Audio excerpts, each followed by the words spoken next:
Welcome back to my YouTube channel. So, in this video we are going to talk about browser alternatives for SQLite.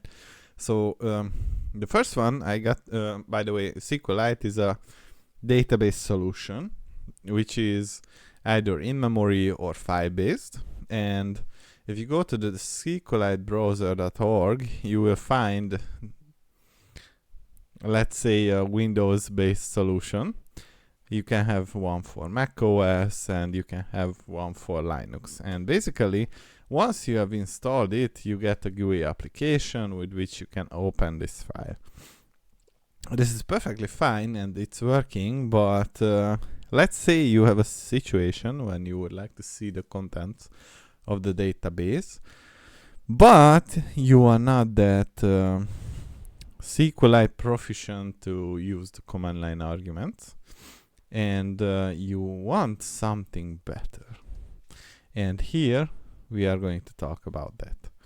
So basically what I would like to show you is a web-based approach. So we create a virtual environment which is called SQLite, and this solution will require a pip package to be installed, and after this package was installed, we are able to point the executable to the SQLite database and have a browser-based access to it, which I think is really powerful as a concept.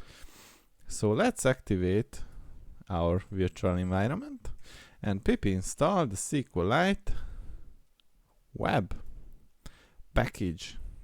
And now I have downloaded a sample database, which I'm going to demonstrate you with the capabilities. But basically it should work with any SQLite database. And the beauty of it is that it provides you a browser-based access. So now we can issue the SQLite_web command. And it will require us to specify a path to the database. And I have this under my download folder, and after we have started this, it is going to show us and open the default browser.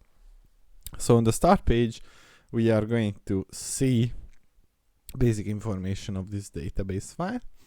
When it was created, was the size, how many tables, indexes there are, version, name, and so on. On the left side you see list of table names, and you can browse these tables, so we can have an information about the structure. We can even modify the structure, so at the new column we can add indexes and we can see the content itself, and we can run queries against this, and we can execute it, export it as JSON or CSV, or we also have this help stuff right here.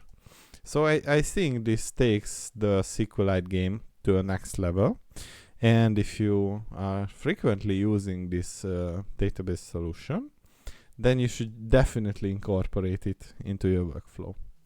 See you in the next one.